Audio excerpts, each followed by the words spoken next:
Good evening, ladies and gentlemen. We welcome you here to the 10th race of the season for the RTG BareBones Racing Series. It's the regular season finale, and it takes place here in Rockingham, North Carolina, at the track fittingly nicknamed The Rock. I'm Seth Cole alongside of Jessica Shelton. And Jess, what a difficult track for these drivers to have to figure out who are going to be those that are going to be battling for the championship in the playoffs.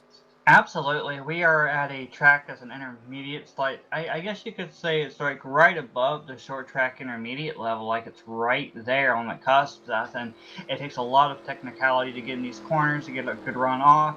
Pit road might be a little bit hindrance as well when they come into that. But, I mean, we got point battles all over the place, from the Challenger Series to the Charger Series, and especially the overall points coming in with this last race before the chase starts. Yeah, we'll be updating you during the course of this race who is where as far as those 3 points battles that are simultaneously going on in this race, as well as what the criteria is of the drivers that are trying to make their way into the playoffs to battle for said championship. Driver starting on the pole for this one, though, is a guy that's been to victory lane already this season. He's actually the defending winner from Phoenix last week. Let's get a word with Jeremy Jeffries. Hey, Jeremy, it's Justin Seth up here in the Flatout Racing Network studios. You got us? I do.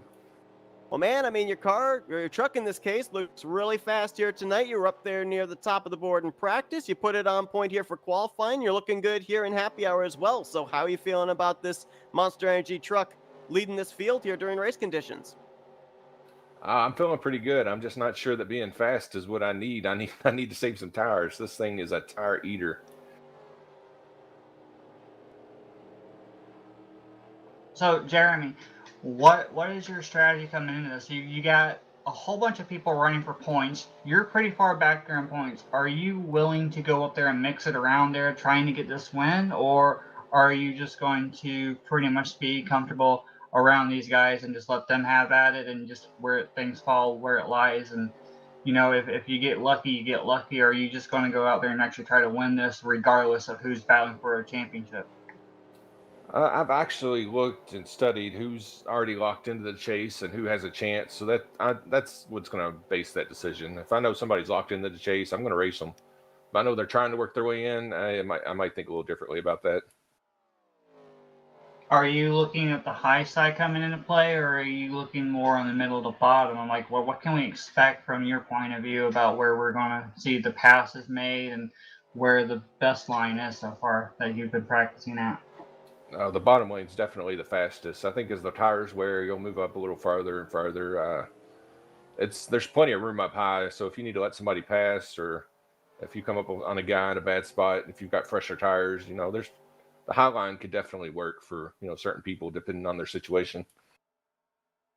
Well, Jeremy, it should be a good one. You're going to have the best view in the house when you guys take the green flag starting P1. So best of luck to you. Hopefully we can see you maybe go back-to-back here in the BareBones series with trips to victory lane.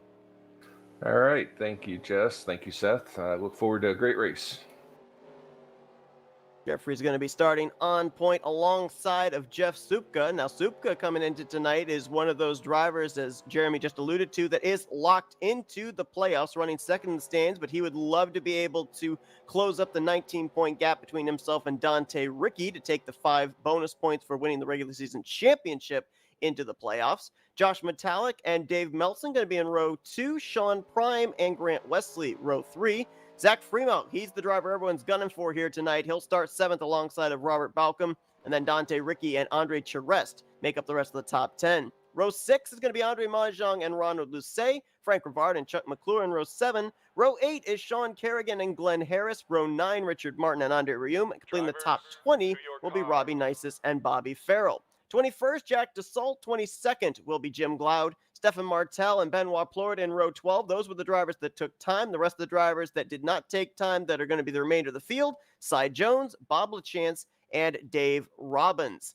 Now, we know, Jess, that coming into tonight's race, when this checkered flag waves, a minimum of 6 drivers will be battling for the championship. Right now, it's the top 6 in points: Dante Ricky, Jeff Supka, Josh Metallic, Sean Prime, Robert Balcom, and Zach Freemo. We have been told, however, that if drivers aren't able to point their way into the top 6, if they're at least 7th through 12th in points and win here tonight, then they're locked into the playoffs as well.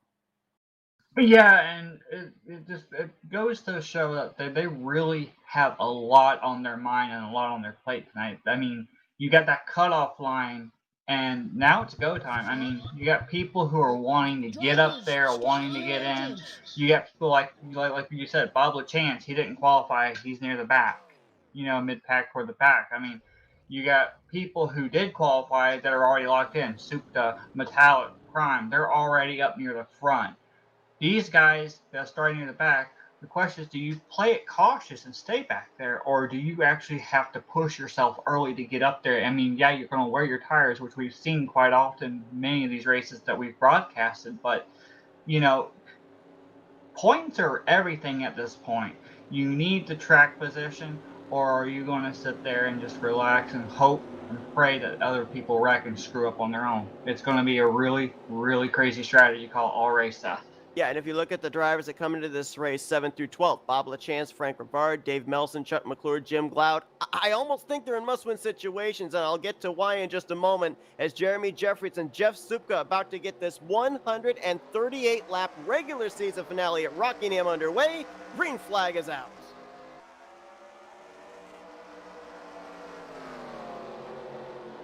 Jeffries may have gotten the apron just a little bit there going into 1 and 2. Supka trying to go around the outside. Now, the reason why I'm thinking that those drivers I just mentioned are in must-win situations, I mean, the gap right now from 6th Zach Freemel back to 7th Bob LaChance, that's about 23 points right now, and there's only 27 trucks that took the green flag here tonight. Yeah, and you gotta really hope that someone makes a mistake in front of you, because with this field, now, I mean, you said the points are right there at the cusp, Seth.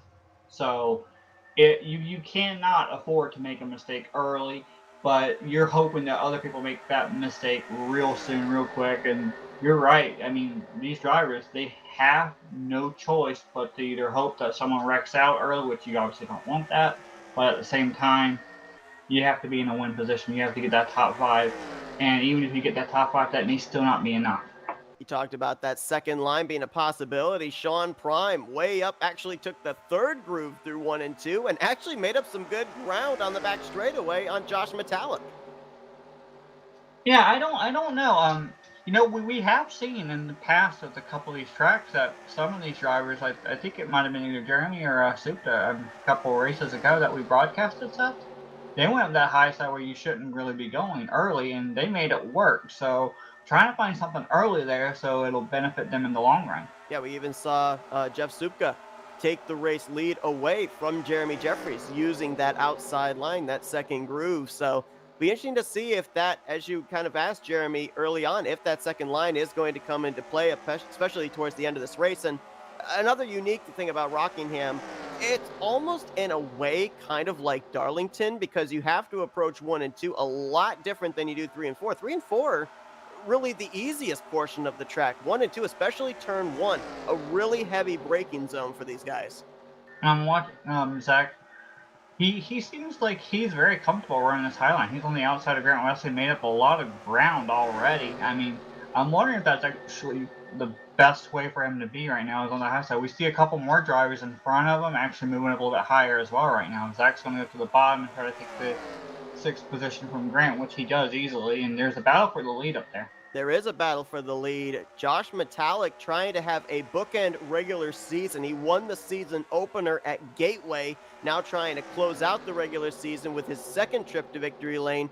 As things stand right now, Dante Ricky, Jeff Supka, Josh Metallic, Sean Prime, and Robert Balcom. There's no doubt. Oh, contact back here. Glenn Harris is in the wall hard. I'm sorry to cut you off, Seth, but Andre Reagan slid up and hit the side of Glenn Harris's machine really hard in the wall. Remember, there is damage on these trucks. I mean, one little bad hit can really ruin your night, especially at a track like this. And as we went back to look at the damage sustained on the right side of that Krispy Kreme Silverado, he made even more contact again over in 3 and 4. I think that was with a 54 of Robbie Nisus. And why this is interesting as well is because Glenn Harris comes into this race in the Challenger Series, 4 points behind Doug Cady. Doug did not make the race here tonight, so for Glenn Harris, he's undoubtedly going to take the points lead in the Challenger Series going into next week, but he'd love to be able to have as big a cushion as possible heading into next week's race. Sean Prime battling for position for the lead right now with the 39 of Josh Mackin. Before I ended up cutting you off, you were talking about the points originally, Seth, so please elaborate on that while we see Sean Prime take the lead again. Yeah, and it actually just kind of plays into what we're seeing right here at the front as well. Dante Ricky, Jeff Supka, Josh Metallic, Sean Prime, and Robert Balcom. The way they come into this race, 16 plus or more ahead of 6 in the standings, Zach Fremont, they're pretty much locked in to making it into the playoffs. And you see 3 of the drivers I just named right up here inside of the top 3. These drivers are now trying to finish out the regular season with a win, because a win gives you some playoff points.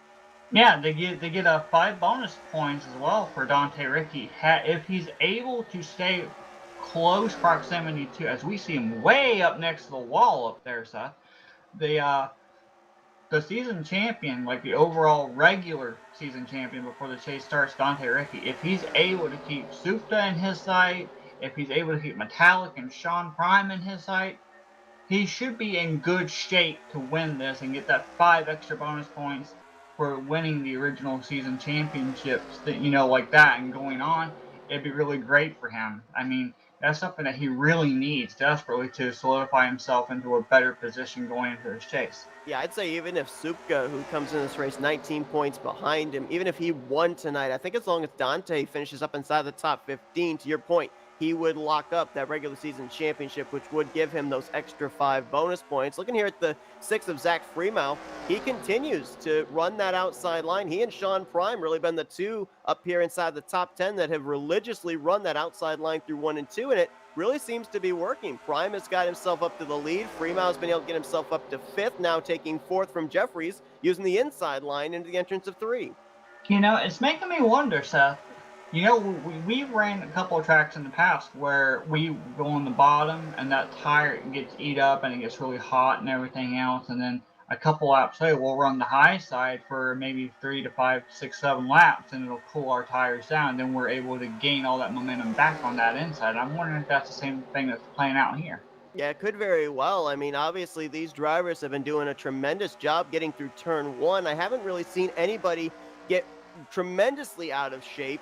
I know that going into turn 1 here, usually the car, or truck in this case, will get really light, but these trucks have looked really steady. I've been watching them come out of turn 2, where you have that little bit of an elevation change. It's like a dip down and then a hill climb up, exiting the second corner. And a lot of times drivers don't have their cars or trucks turn off that corner and hit the wall. None of those factors have come into play yet. And like you said earlier, this is like Darlington. You have to prepare yourself for what's going to happen in the next corner all the time, as we see Jeff Supka take the lead over Sean Prime. Sean Prime battling back on that high line. Seems like Sean Prime, Metallic now, Zach Fremont, these guys know how to get that high side working. It looks like Sean's starting to get used to that high side, and he's able to make it work pretty well for himself. But like I was saying, you go into the turn 1, you are so constantly in your mind wanting to go on that bottom. You have to go on that bottom, you have to go on that bottom. But, we've ran different Rockingham versions before, Seth. If you get a little bit out of shape and you go to the bottom too much, coming off turn 2, you're going to slide right up. You have to catch so you don't hit someone on your high side right there into the wall, make them bounce off the wall and wreck into you. And if you run a little bit high, you got to make sure you know what you're doing up there. Otherwise, you hit that wall and you stay against that wall, and then people just pass you, and then there goes a chance of getting plowed in from behind. Yeah, you certainly on that top side don't want to overstep the cushion, but there may not be a cushion here at Rockingham, because Sean Prime was maybe about half a groove away from the outside wall that time through 1 and 2. The thing I'm wondering here is we're seeing Jeff Supka finally complete the pass on the inside line. We see the outside is viable, but so there's obviously grip there. I'm trying to figure out which line would be the better one to run in terms of trying to preserve your tires. Jeffries gets into Sean Prime there off of turn 2. And they all avoid them, and they're all carefully back into a position, Seth. That could have been a lot worse, because that was right up in front. That was Sean, that was Zach right behind him, Dave Melson, who's battling to try to stay alive in standings as well. Like, that could have been bad for a whole bunch of drivers behind. You're absolutely right. And this track of Rockingham, very notorious if a wreck takes place out of turn 2, of having the track be completely blockaded up. And to your point, that would have been right up inside of the top 5. So a lot of drivers would have had to take some evasive maneuvers down that back straightaway. Looking at that 13 of Dave Melson, he's a driver that comes into this race. If he were to win here tonight, even if he didn't get up into the top 6 in points, he would be battling for the playoffs. He's one of those 6 drivers that it's a win and you're in situation. Right now in that 4th position, trying to reel in the top 3. I'm back here looking at Dante. I mean, Dante's doing exactly what he's done all season too, which is basically just in every series that we've seen him in, he's near the front. He's up near the front, and I believe I heard Sean Prime come over and tell me that he does have a little bit of damage, I believe. Yeah, I can see the damage there on the splitter especially, and there was almost more contact right there between himself and Zach Fremont. But Dante, I mean, how many races in different series have we seen Dante be battling for a championship spot or right there at the playoff cusp?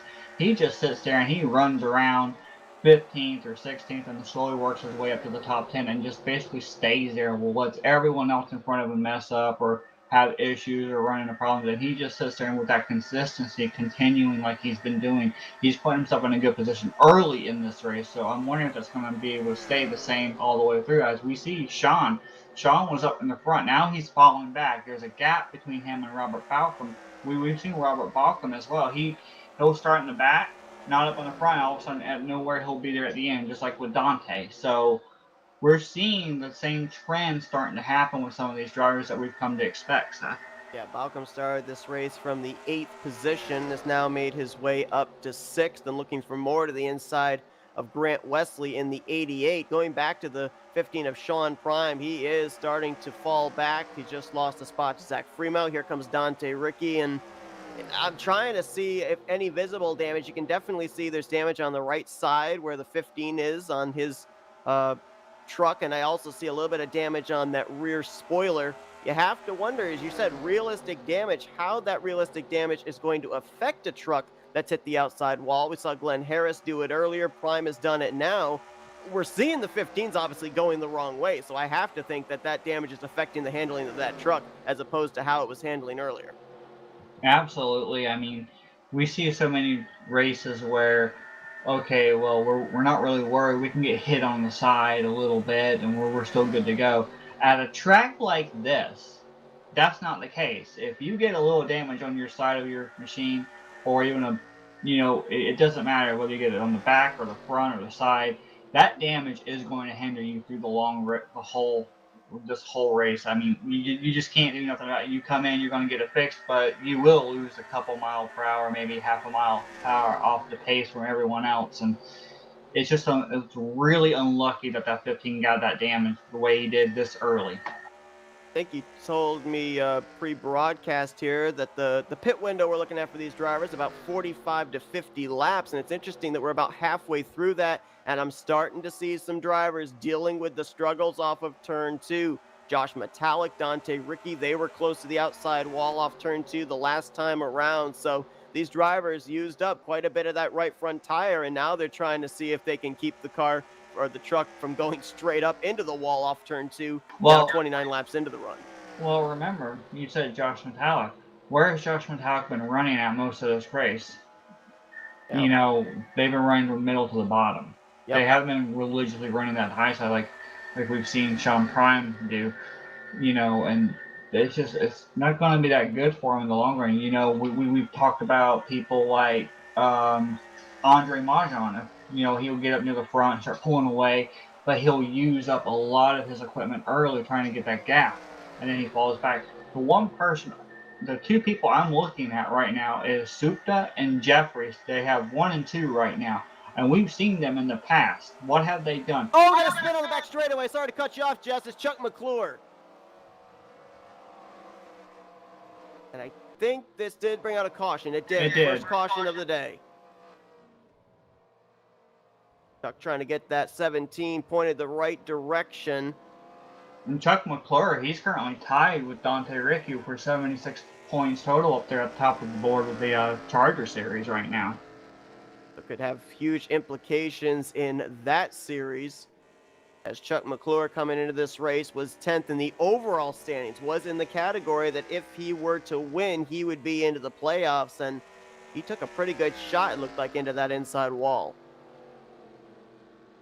I expect that we'll see everyone come down the pit road to put on tires, and I expect Sean to try to come in and bang some of that damage out this time. Completely agree. Let's see what brought out this yellow. We've got the 17 of Chuck McClure, the 15 of Sean Kerrigan, and the 62 of Ronald Lucey, and they may have actually spread out 3 wide coming off of turn 2 here.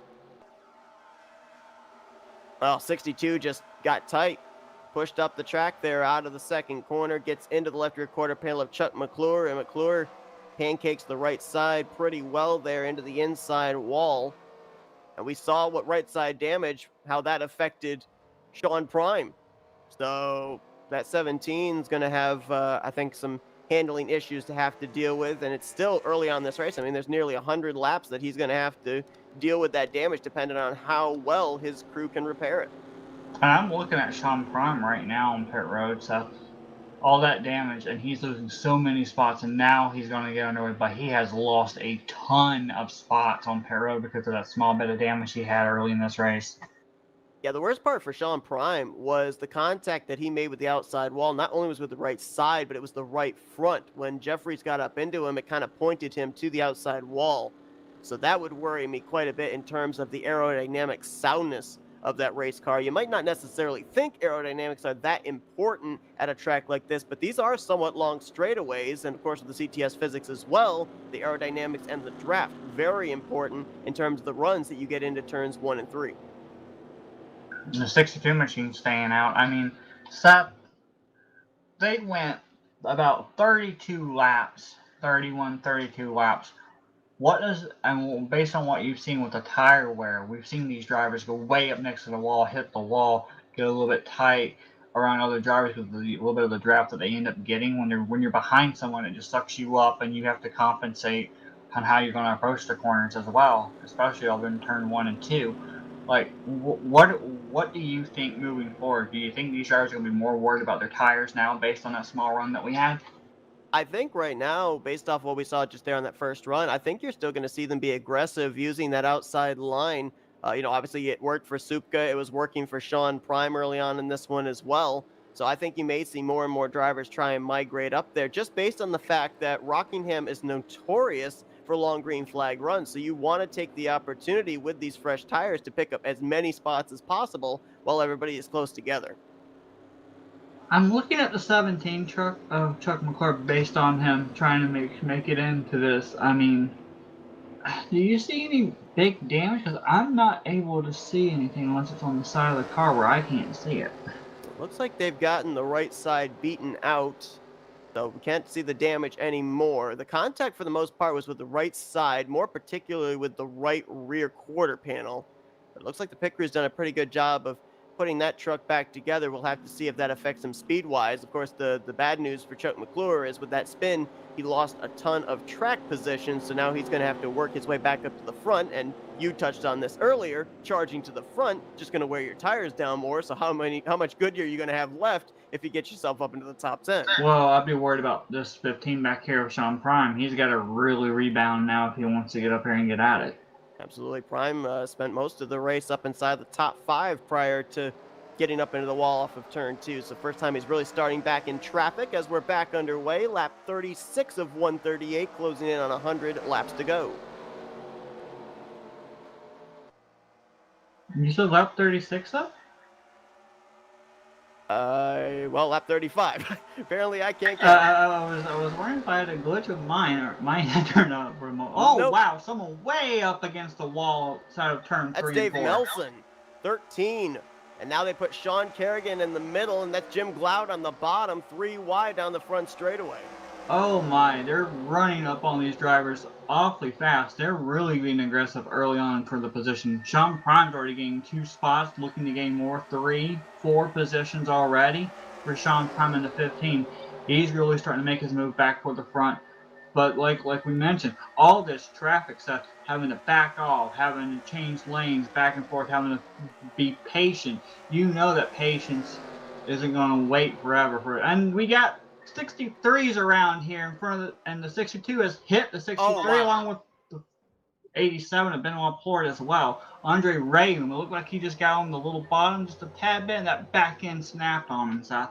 Caution's going to come out for the second time here tonight. Three truck pile up there over in turn one. And there were some hard shots taken in that one. I think that the 62 of Ronald Lucey took a big hit there. And that's big. I mean, obviously a lot of these wrecks are not involving drivers that are battling for playoff positions, but they all seem to have huge implications because if they don't affect a driver in one series, they affect them as far as another series. And for Ronald Lucey, this is important because he's only 3 points ahead of that cut line in the Charger series. Yeah, he's got 65 total points right now, and Zach Freemow, he came in right there, the last car in at 61, and Bob LaChance came in right underneath the cut line at 58. So they're really tight with that series. And, what I saw, in my opinion, was that the back end kicked out. I'm not sure whether Andre hit the apron a little bit and the back end kicked out, but when he went up and he came back down, 62 had no time to react, nowhere to go. And then pow right into it. And the 87 had been floored right there as well. I mean, these drivers are trying everything strategy-wise. 62 stayed out to lead an extra lap just to get that extra point that it was there. And look what happened. Yeah, I mean, just based on what I think might have possibly happened, you had the 45 of Bobby Farrell and the 51 of Bob LaChance. They were side by side. So the track was completely blocked in terms of the 63 of Andre Hume being able to make a move. And he was just able to drive it into turn one a lot deeper than Bob LaChance. I think you're right. I think that truck got light on him, but I think it might have been because he got on the brakes to avoid running over the 51, and that's what sent his truck around. It's a bad break for these drivers back here. I mean, they stay in the back trying to stay out of all this, wreck and mayhem that happened, and then all of a sudden this happens, and you got to feel bad for the 62 machine. I mean, 62. And I just heard someone has motor damage from a hit. I don't know if that was Sean Prime or not that came across. Didn't see Sean involved in the wreck. I'm almost wondering if maybe something happened on pit road. We'll go back and see if we can find out. I don't remember seeing the 15 getting involved in the wreck. Okay, so from what I gathered from Prime says that he's happy that he's locked. He says that he's happy he's already locked in the race. But what Prime was saying was that earlier on with the battle between him and Jeremy, he ended up hitting the wall hard enough to where he does have motor damage. Yeah, that would explain why we saw him slowly dropping through the field after he got into the wall. So, yeah, good news for Sean Prime is that he is locked into the playoffs, so he will not have to worry about that in this race. The thing that he does have to worry about is he was, no pun intended, one of the prime contenders here tonight and would have loved to have taken those 5 bonus points for winning tonight's race into the playoffs.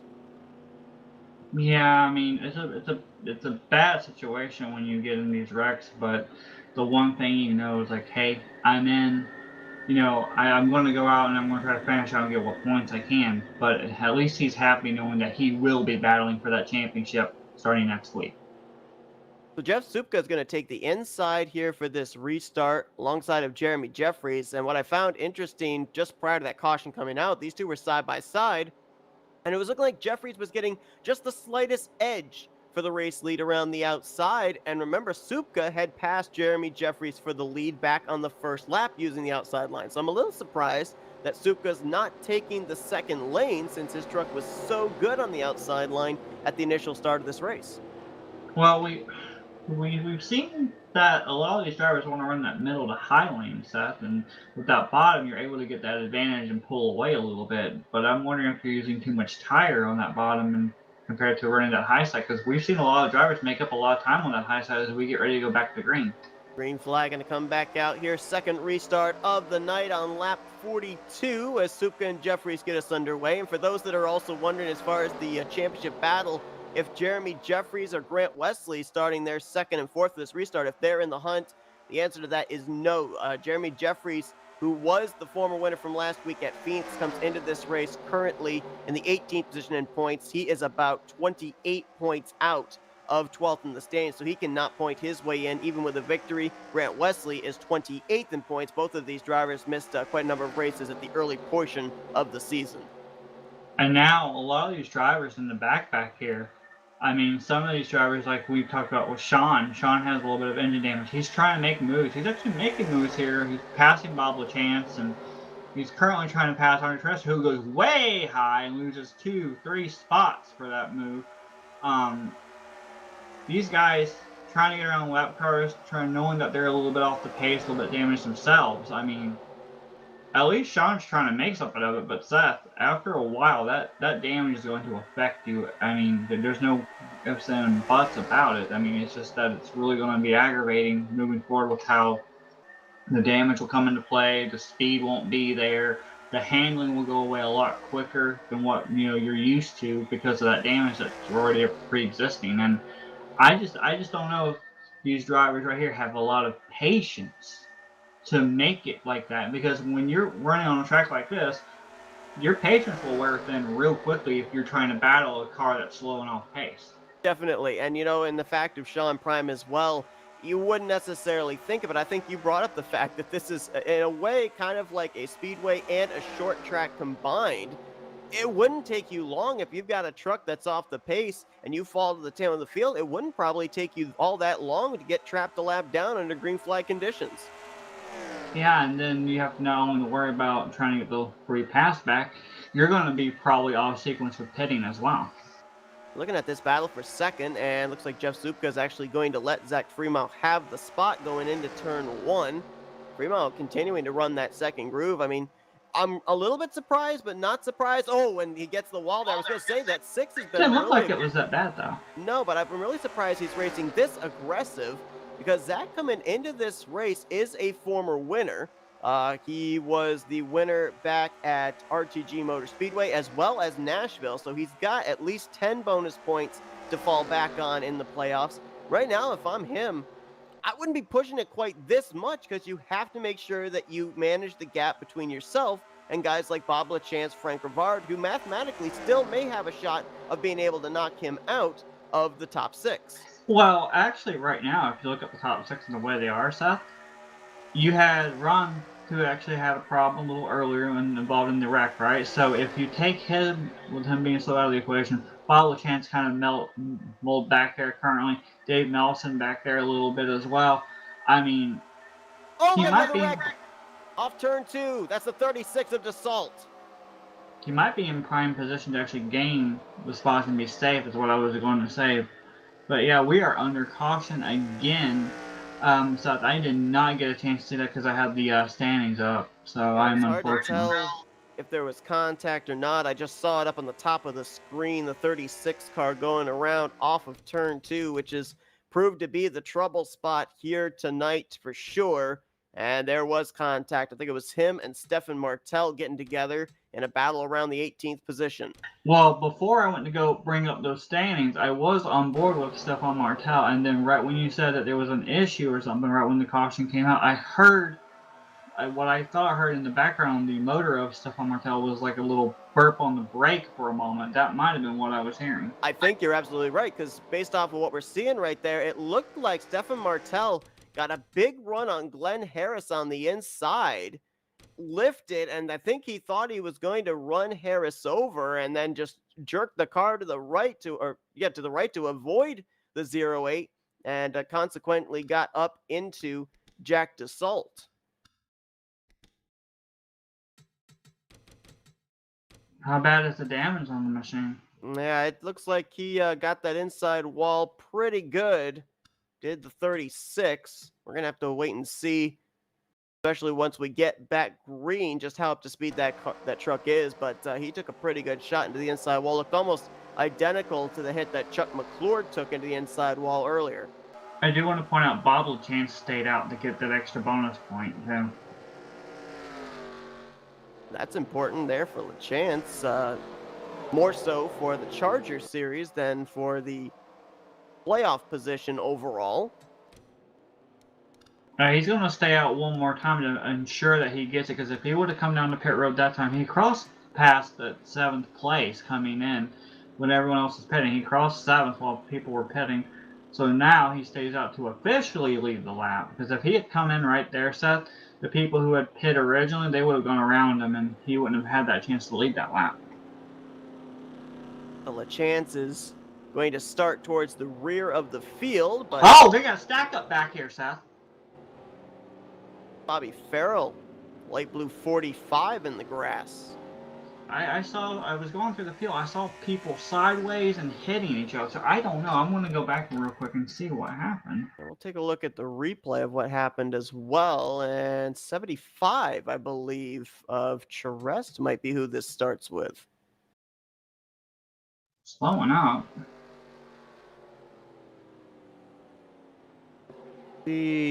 Just 45 of Bobby Farrell. Didn't look like they were really checking up in front of him. He just ran into the back of the 75 of Charest. No, I mean, and then obviously Benoit Port ran in the back of the 45. That's even more damage to that 45 machine now. I don't get that. Bobby was going about 76, and the people in front of him at this point, Seth, they were going about 45. So obviously it's a really, really big mile differential between 45 and 70 mile an hour. Yeah, and the thing of it is, too, I mean, we've seen some pretty hard shots taken under green flag conditions here, but really under pacing, those hits can be just as detrimental because there was a bit of a speed difference, as we clearly saw there, between Bobby Farrell and Andre Charest, and that's going to be front-end damage to Bobby Farrell, and we've already seen what damage on the right side, and engine damage sustained for Sean Prime, how that has affected him since he got his damage. Yeah, we're going to be going back to green starting on lap 54 here, and I'm wondering about basically will these pit stops happening under these cautions. We haven't really seen the actual length that we can go right now. I mean, the first long green flag run we had was what, like 33 laps? Yes, I believe it was. Is 6 of Zach Fremont. I don't know if he's having connection problems or not, which is why he may be on that inside line. No, he's just letting the field go by. So that's interesting strategy on the part of the 6.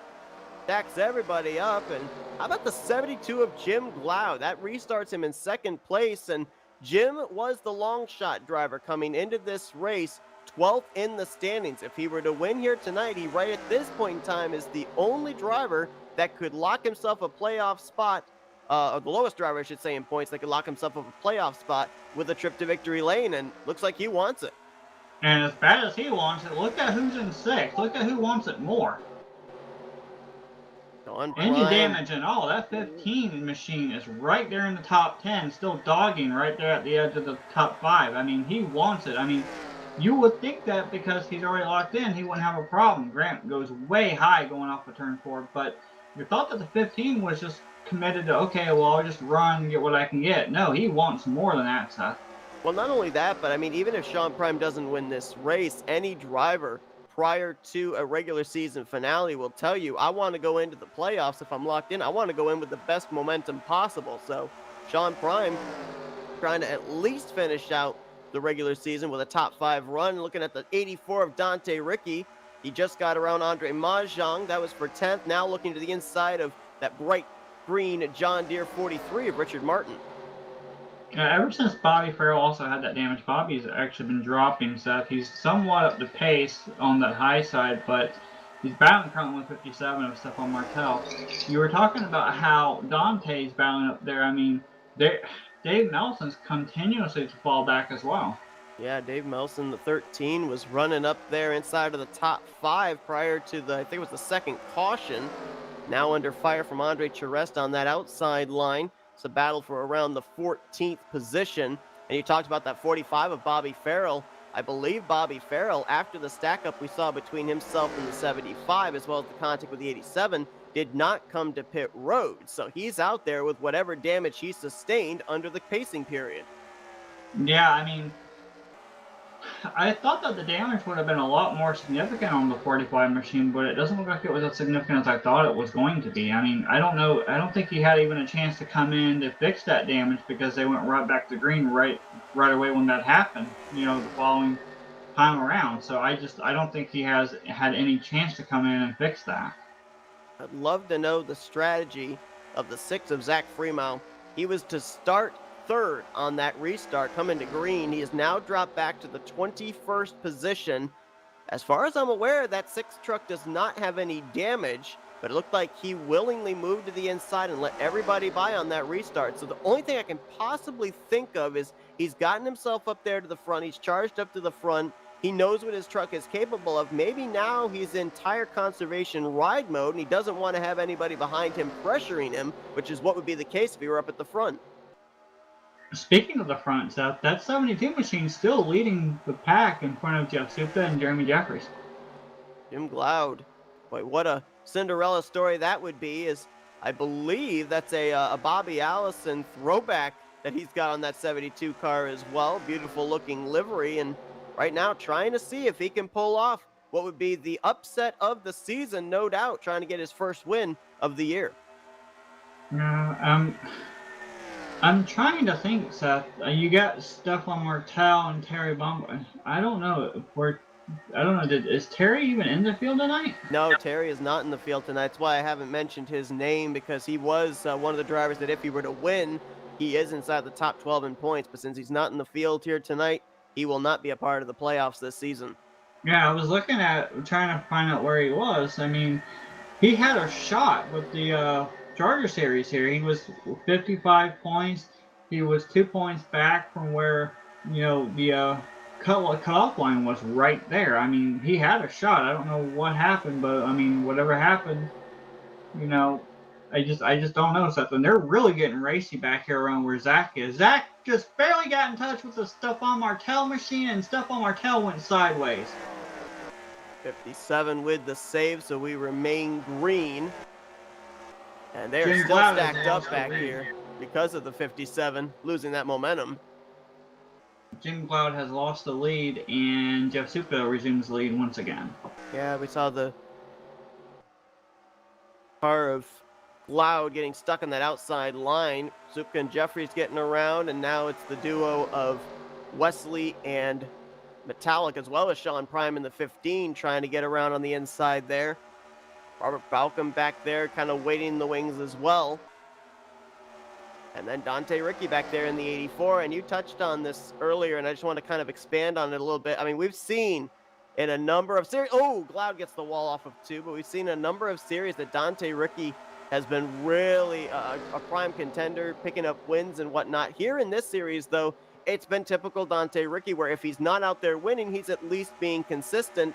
He is leading the point standings here, 10 races into the season, well, 9 races, not including tonight, and he doesn't have a win. So it just shows that every single time that he goes out there on the track, he gets good, consistent runs. And even more so, I think, is why he needs to have a good, consistent run here tonight, because if he doesn't win, he really needs to rely on those 5 bonus points towards the playoffs for winning the regular season championship. Yeah, and right now Dante's able to stay with the pack. And speaking of staying with the pack and actually being in prime position to capitalize on anything because of him just being consistent, not really pushing and forcing himself. I mean, I'm looking around here, Seth. There's a couple battles going on, but they're getting really strung out all over. And I'm not sure whether it's based on damage or tire wear or what, but they're really getting strung out. And if these leaders keep going into green flag pit stops coming up soon, I mean, I'm wondering if they're going to encounter a lot of lap traffic. Yeah, I'm also wondering how difficult pit road's going to be for these drivers to get onto, because almost kind of like a blind corner here at Rockingham when you come off of turn 4 to try and hit that commitment line. Battle's going to be for second. That's Jeffries and Wesley. Oh, Robert Balcom taking a peek to the inside there, trying to crack the top 5. I can't believe I'm saying this for the first time here tonight. I mean, we're past halfway, and he's just now making his way into the 5th position. Let's not jinx it. He's trying to. He's not there yet. And there you go. We can add another driver to the list that got the wall off of turn 2. Just saw Dante Ricky got it that last time by. Seth, I mean, I have to ask you something here. In your opinion, okay? If we have green flag pit stops and we run up on all these lap drivers, we have lap traffic here, how much more important and how much more aggressive will these drivers push themselves to get around these lap machines? I mean, there might be a caution with these lap machines being in the way if they're really going to try to force them so they can get in and get out and get past that cutoff line. Yeah, it really all depends here. I mean, we've seen that the inside line works, we've seen the outside line works. All depends on where that slower traffic decides to go when you encounter them. Now, under normal circumstances, I would certainly think they would go up high and give you the inside line. That's where most of our race leaders are running, but there's no guarantee about that. So I definitely think, with how close we've seen these drivers run, and nobody has been able to gap themselves for the race lead. Supka, Jeffries, Cloud, doesn't matter who's been up front, Sean Prime, nobody's been able to run away with the race lead. They've all been in close proximity. So to your point, yeah, I think if it comes down to getting through traffic, you want to have that buffer between you and whoever your competitor is trying to run you down. And speaking of Jeffries is already going for the lead once again over Supka, and Grant Wesley's just trying to figure out who he's going to go with. Well, remember, he's around and caution's coming out. That was right there at the front. Balcom takes second. Oh my, that's going to really screw up this running order now with that pit strategy coming up to play, Seth. But boy, that could have been so much worse. The 8 car got out of shape. Wesley got into the back of him. Somehow Metallic was able to slither around the outside. And that was the second place truck going around over in turn 1. Amazing that it was really only that truck spinning and not much damage sustained by any driver. Jeffries is going to go all the way back to the 19th position after that incident. But I wonder what in the world happened to him, because he was battling side by side with Super, and all of a sudden he backed off, and I don't know what happened to the 8 machine side. Yeah, it looks almost like that back end wanted to come around on him. I don't know if it was his entry into turn 1 on that inside line or what, but you could see just about when he got to the corner, that 8 car was slideways, and he knew he was in trouble. That's why he lifted, and Grant Wesley was right on his back bumper, so he wasn't able to lift in time. That was the contact that sends the 8 car around. But wow, there's no doubt about it. We dodged a bullet there for this one, and it's not the first time we've seen Grant Wesley on the inside line getting loose as well. I cast my memory back to the Aero 88 race that we had at Phoenix when he made a pass for the race lead. So a little bit of deja vu there for Jeremy Jeffries, but whew, that's one of those heart-stopping moments there at the front of the field. And Jeremy's going to stay out. I mean, he was already going to be toward the back end, so why not stay out and lead an extra lap, right? I mean, it's a great strategy call to stay out and lead another lap, even though you're going to be at the back anyway.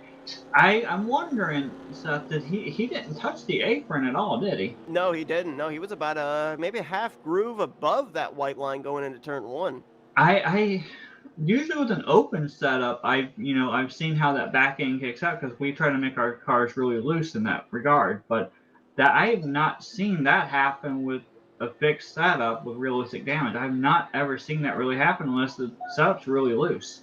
I would only have to think that maybe he tried to drive it in a little bit deeper than the truck was capable, because, yeah, we really haven't seen even any driver struggle with that here tonight. If anything, it's been drivers struggling with the car being tight and getting into the wall off of turn 2. Haven't really seen anybody get out of shape like that, getting loose going into turn 1.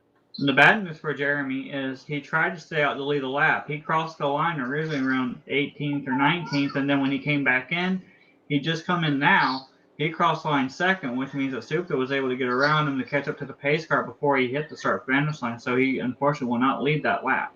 Well, Jeremy had already led 12 laps prior, so he has that bonus point for a lap led. And of course, with the RTG rules as well, if you are claiming a caution for bringing out the yellow flag, you have to stay out an extra lap, come down pit road on the second lap of caution, which is why we didn't see Jeremy Jeffries come down pit road with the race leaders on the first lap when pits were open. Going to be Supka, the race leader, when go back green. Robert Balcom, as you said, that just completely shuffled up the top 5, so now he's up to second. Sean Prime's going to be in third. Dante Ricky is now up in the 4th position, and that 15 truck, yes, he has engine damage, but the fact he's been able to fight his way back up into the top 5, I almost wonder if he's got anything for the 11 or the 18. Did I not say it earlier? Like, if you had engine damage and you're just trying to make what you got that's best, and he already knew he was going to be in, just ride around and relax, maintain yourself. You're already going to be in. Don't worry. And you see how hard he's been driving to get up near that top 5, and he's already back up there, Seth, and he's been up there ever since for the past few laps. And I just don't know. I mean, this really must mean a lot to him to be up there.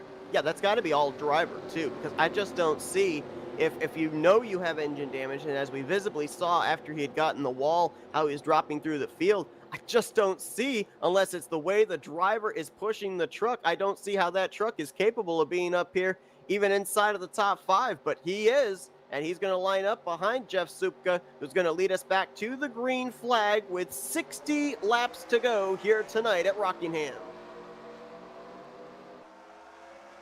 And now that they're all getting all side by side, I wonder how much damage that 8 machine's going to have here. He's got a lot of traffic in front, including the 45 machine and Bobby Farrell, who we saw had damage earlier on. So Jeremy's got a lot to work with trying to get around. And, you know, we've got all these battles going on.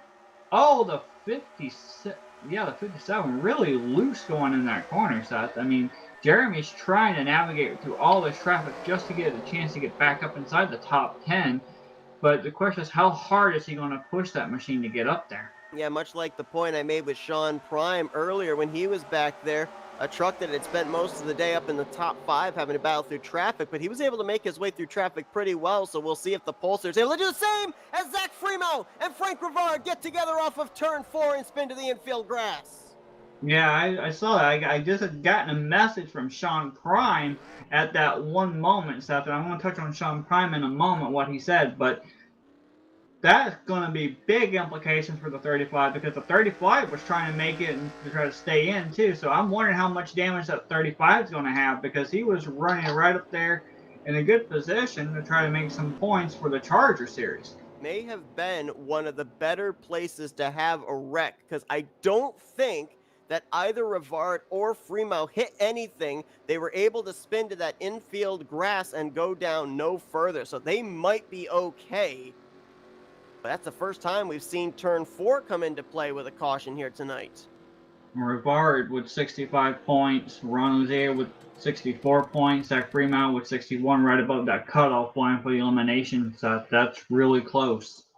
We were right on top of this wreck when it happened. We'll take another look at it here. It's hard to tell if the 6 got tighter, if the 35 may have gotten a little loose and came down. It looks maybe more so like the 35 thought he was clear on Freemo, tried to tuck in line behind, I think that was Jim Gloud, and unfortunately I think there was a little bit of bumper grab that came into play there. Yeah, when you get a bumper grab, you can't predict those sometimes. You know, sometimes it's bumper grab, then it's net code or lag, and it just happens at the last second, and you could be running right there just fine for a while, then all of a sudden, boom, one little shot, that's all it takes. Well, not only that, but I mean, obviously these drivers have spotters, and I have to wonder if maybe Rivard's spotter cleared him, and then the 6 got maybe a little bit more of a run than the 35 was expecting, and that's what led to that contact. I mean, it obviously did not look intentional. It looked like one of those cases where just you trying to fight for the same position, and these trucks do have a somewhat weird hitbox, and I think that's what came into play with the 2 of them making this contact. But again, the fact that it happened off of turn 4 and you have all that infield grass runoff area, so neither one of these drivers hitting the inside wall, at least for the moment, keeps Zach Freemo's playoff hopes alive and Frank Rivard's challenger hopes alive. Absolutely, but at the same time, you were talking about how you know the spotter might have cleared. You got to remember, it's the same thing that happened with me a couple weeks ago at Talladega during the Tally Challenge Series when I stood up in front of the machine of Joe DeSpirito. It doesn't matter. This game does not realize how fast that other side is. They don't realize that that person's going to be there. That person may not be there at that moment. It cannot tell you specifically, oh, you know, you got a car up high or a car down low or you're clear, etc. You just never know. There could be huge implications in terms of the playoffs. Zach Freemo has taken his truck back into the garage area. He will finish 26th here tonight. So the driver that we would be focused on right now would be Bob LaChance, who came into this race 23 points back behind Zach Freemo in order to get into the top 6 for a chance at making the playoffs. Bob LaChance has to finish that 51 truck in the 3rd position here tonight. Really tall order for that 51 to do. I don't know if he's going to be able to do it. We got a lot of strong vehicles up there. Souped Up, Metallic, Wesley, Robert Balcom's up there now. But what I was going to say a little earlier before that caution came out, Seth, was I got a message from Sean. Sean said that he does have damage. He does not have the correct speed that he needs, but he's driving the heck out of it. And he's going to line up 3rd again here on this restart. Supka, Balcom, Prime, Ricky, and Metallic are your top 5, followed by Wesley, Melson, Martin, Gloud, and Lucet. 25 drivers still in this race, all 25 on the lead lap. Green flag set to come back out, and we are now closing in on 50 laps to go. So for a lot of these guys that are in must-win situations, I'd say we've entered into go time. And it looks like that high side with Robert. I mean, I don't know what happened to that, but that high side just randomly died. And it looks like Robbie Nice is back here. It's really low.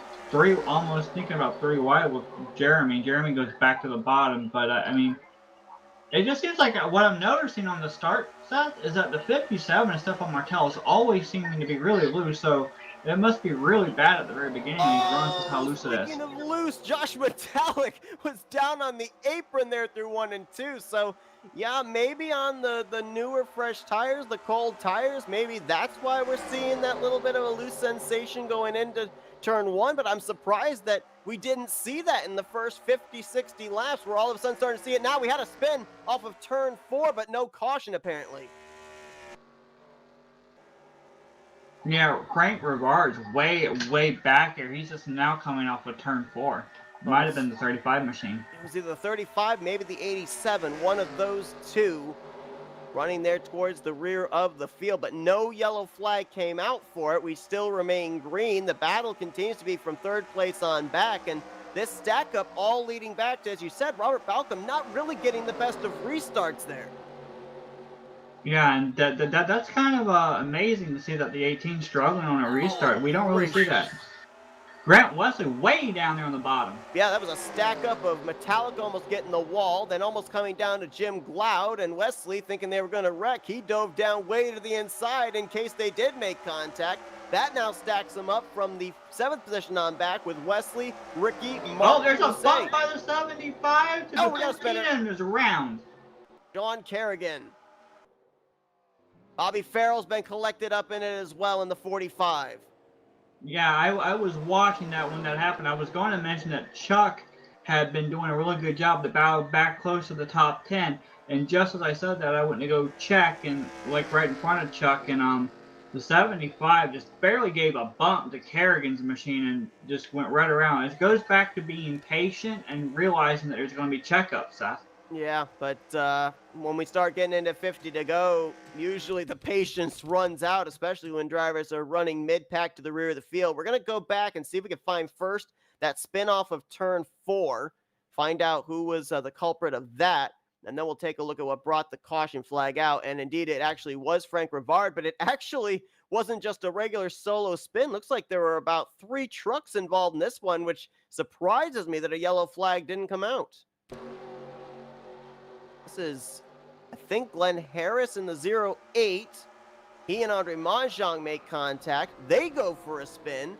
Frank Rivard keeps his truck straight, but then he goes up into the wall and gets the 87 of Benoit Plort. So we had about 4 trucks scattered from turn 4 over to turn 1. Somehow, no yellow flag was thrown for that. Now I'm just still back thinking about the 75 machine when he hit the back. Oh, he pulled off to the left, Seth. I don't know what's going on. He's using the old pit road on the backstretch. We'll try and follow up that with Andre Charest as we're going to take a look now at the contact between himself and Sean Kerrigan going into turn 1. It just looks like he was getting a really good run. He had Chuck right behind him, dogging him for a position, and it just looked like he just had a little bit too much speed going on that bottom, and just a slight little check up by Kerrigan, and there's just nowhere to go. Yeah, he had McClure on his back bumper, and Kerrigan had Lucet kind of checking up in front of him. And so, unfortunately, 2 drivers, 2 different approaches into turn 1. and the both of them in the same piece of real estate making the contact, and Kerrigan nosing it up into the outside wall, then making some contact as well with the 45 of Bobby Farrell. It looks like Sean Kerrigan is now going to join Zach Fremont back in the garage area. And it just kind of seems here, Jess, as we continue to have these late race restarts, we may continue to see this more and more leading up to the checkers and start seeing the garage area fill up more and more, because we went halfway. All 26 cars were still in the race. We now have 2 back in the garage area. Yeah, I mean, there's a lot of points that are changing hands left and right based on how this race is going. We've seen a lot of cautions start to come out, and every time we seem to get a good run, something seems to go wrong, and it just causes a lot more point implications for these drivers trying to battle for that elimination spot and to try to get in, try to see what they are going to be starting at next week when the chase actually starts that. You know, it's interesting. We were talking about Zach Fremont trying to hold on to that final spot in the playoffs. And Fremont, you alluded to this earlier, he came in last driver above the cut line for the Charger series. So this almost certainly now will knock him out of that. Looks like it might come down between Bob LaChance and Dave Melson as to who's going to take that 6th and final spot.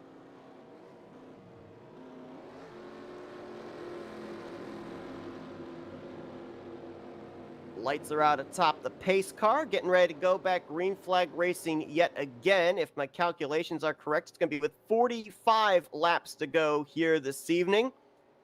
Supka and Prime the front row, Robert Balcom, Jim Gloud row 2.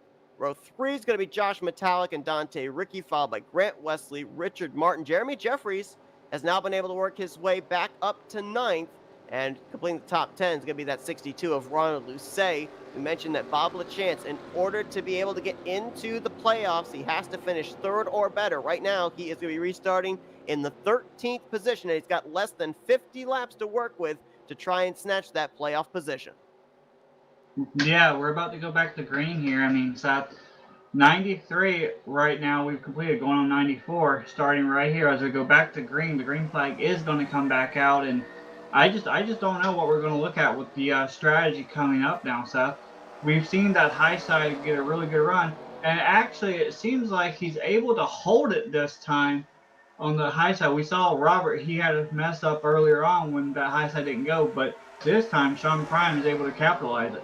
Yeah, Sean Prime was one of the 3 drivers that was very much so using that second groove in the early stages of this race. Didn't quite get the run he wanted there off of turn 4, but he's really good in that second groove through 1 and 2. But now we're starting to see, I think, that low engine power coming into play. He can't quite follow up the run off of 2 and get that straightaway speed. Yeah, I mean, Seth, I just don't know how long they're going to stay up there. I mean, they're going side by side, they're going to go single file, but I mean, you touched on it a little bit earlier. It's coming for the end of this race here, and we see, I think that's the, it seems like someone just hit the wall kind of a little bit hard back there and started dropping back. I don't know who it was, but it just seems like, Seth, we get to these green flag runs, they can't seem to pit under green, but I'm wondering, if we go green to the end, what lap do you think they're going to pit on, and how much more will they have left? Well, that's the big question right now, because with them going back green, it was 45 laps to go, and we know that they can make it that far on fuel. It's the question of who would be willing to make it that far on tires. So I think these drivers all at this point in time, if we don't see another caution, they're basically committed to run this thing out to the checkered flag. Trying to do the math in my head, 40 laps, 40 to 50 laps, I believe what we heard from Dante earlier on. I mean, that's really close to the mark for 40, but for 50 laps, Seth, if you can hold it for 50 laps, you can go all the way to the end just about. Yep. Well, I think that these drivers, if we don't see another caution, I don't think pit road is going to come into play, especially with the fact that there's no doubt you come down pit road under green flag conditions, you're going to lose at least a lap with pitting. There's a big gap from 3rd place on back to 4th place, Robert Balcom. And I have to wonder, we documented that bad restart he had before. I wonder if maybe that 18 might be down a gear or something, because again, He lost a ton of ground at the top 3. He's back here in that 4th position. It just seems like the restarts have kind of been sluggish for Robert Balcom, so I wonder if he's got some problem. Maybe he doesn't have a shift, and that's why his restarts have been so poor the last couple of times. Yeah, that could be a reason why he might have lost a gear early on, and he just, now affecting him to the point where he can't get going, which is causing that gap. But he's got Josh right behind him, and I mean, can you imagine that machine behind Josh right now? How happy he is specifically in that 8 machine. Yeah, Jeremy Jeffries, after that spin from the 2nd position, has been able to work his way up to 6th. And we know that he's got a truck capable of getting up there and battling for the race lead again, as he sustained, if any damage. I don't think he sustained any damage at all with that spin over in turn 1. Just a matter of making his way now through faster traffic ahead of him in the form of Metallic, Balcom, Cloud, Prime, and of course the race leader, Jeff Supka. I'm looking back here, Jess, and I'm not seeing any of those drivers that were in the must-win situation outside of Jim Glaude that are rising up here to the occasion to try and snatch a playoff spot. So it looks like if anybody's going to do it, it's going to be that 72. Watching the 8 machine here, the 8 machine is a little bit higher up than what most of these other machines are running right now. So then it's just, I'm wondering how much damage Jeremy has. I mean, he's able to get back up here. And I'll talk about Glaude in a second, but right now on my mind is if he goes up high, like how Sean's been running up the high side, right? Now Sean's able to stick with Supka, and we've heard Sean say he's got damage on his engine. He's not up to speed, but he's able to hang up there. So I'm wondering how bad the damage is for that 8 machine, really. I don't think he's got that much damage, to Do be you honest. think the 8 machine would actually have a chance to get up there and battle for the win if everything goes his way and gets up near like top 2? I really do. I don't think he made slight contact with Grant Wesley, but everybody else avoided him. I don't think that really, I think even if he checked his F9 for damage, I think it would have said none. I don't think he got any damage from that spin he had over there in turn 1. I think that truck is still fully up to speed and still capable of winning this race, as now Jim Glaude kicked to the outside. And I want to just mention, folks, I made a mistake in my calculations. That's not unusual for me. I thought it was 23 points between Zach Fremont and Bob LaChance for that 6th and final spot coming into this race. No, it's actually 13 points. So with Zach Fremont finishing 26th, LaChance only has to finish 13th or better, and right now he is in the 12th position. As we currently see, Jim Glaude up on that high side. He's just falling back. I'm not sure whether he used up so much of his tires early on. He's going to slot in right behind Dante. And Dante's been having a really good run this race. He's been out of trouble, making sure he's with the group when they pit. And he's where he needs to be at. He may not be leading or winning this race right now, but his consistency is what shows. As the 43 machine goes by Jim Glaude again to put Jim Glaude back. Oh, whoa, almost a little contact between the 72 and the 43 machine, but they keep it together just fine. There's a little bit of a gap now between Dante and the 43.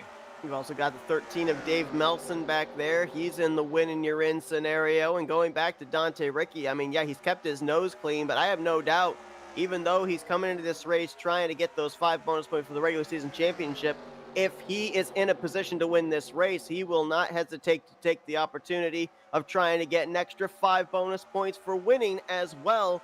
And we are now closing in on 30 laps to go. And for the first time tonight, we talked about it, slower traffic about to come into play. They're only about half a straight away from catching up to the 45 of Bobby Farrell.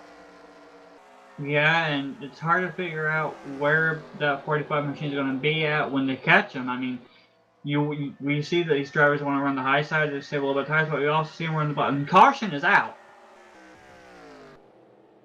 And it's up in turn 1 again, the 62 of Ronald Lucet. And that's going to be big for points for him. They coming into this race, trying to make his way into the final 6 of the Charger Series, 3 points to the good.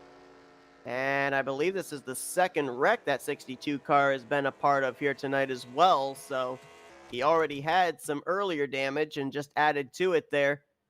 Looked like he definitely got some help, though. Absolutely, it's bad because we've talked about it before in the other past races, Seth. If you have a little bit of damage, just a little bit whatsoever, and it doesn't show up at all, like you have damage to repair, if you hit again, it will show up and it will be a lot more. And even if you get the damage fixed, or where it says no damage repaired required, if you get a light tap, it's going to really be an issue. And this is one of those tracks. It's not a super speedway. If we're on a super speedway, if you get side damage, it's not that big of an issue. Sometimes it's not that big of an issue on the back end. But at tracks like this, short to intermediate wise, if you get side damage, engine front damage, back damage, it doesn't matter. It's going to hinder you. And I thought, just based on the way that 62 was facing up there against the outside wall, that he got a little help. No, that car actually just went around on its own right in front of the truck that we've been watching, the 51 of Bob LaChance. So I wonder what his heart rate was at when he saw the 62 out of shape in front of him, riding on board here with Lucet. And you could just hear how that car just steps out on him.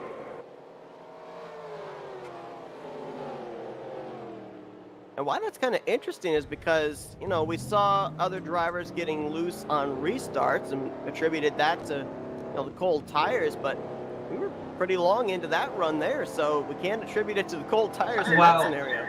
Well, remember, we saw Jeremy get really loose, and that wasn't on a restart either. Good point. So I guess it all comes down to just how much grip really is on that lower line, as everyone was on pit road, and coming out with the race lead is going to be the 15 of Sean Prime. That truck was into the wall in the first half of this race, sustained engine damage, as we heard, has been able to fight his way back up into the top 5, and now going to be leading the way here on this late race restart. And I'm wondering, he's choosing the bottom from what it looks like right now, and I'm wondering if that's a strategy call, because we saw Robert on that high side earlier on. If he has a missing gear, you get the point. That's going to play right into Sean's hand. Absolutely, but then it comes down to the question of which car do you want to get the better run past the 18 that you want to try battling for this win. Do you want it to be Supka or do you want it to be Jeffries? I mean, that also comes into play, because if the 15 gets a good restart, Supka, no doubt, would make his way around Balcom if he is indeed missing a gear, and Supka has led the most laps here tonight with 80. Honestly, I don't know who's in the best.